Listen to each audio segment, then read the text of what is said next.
Ang pagtanda kaya ang dahilan kaya lumalabo ang paningin?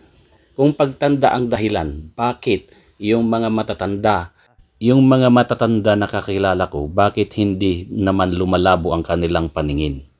Agree ka ba na ang dahilan ay marumi na ang iyong atay na kailangan ng linisin sa paglipas ng maraming panahon sa iyong mga kinakain, sa iyong lifestyle, stress, ang iyong iniinom, ang iyong nalalanghap araw-araw, na yan ang dahilan kung bakit madumi na ang iyong atay, naipon na ang mga dumi, pumalibot na sa iyong atay.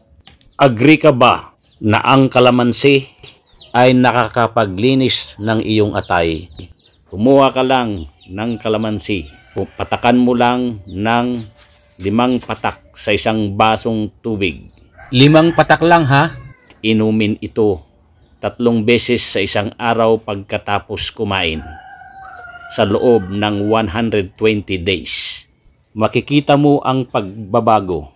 Subukan mo para malaman mo. Agree ka? Amen. Trabaho na!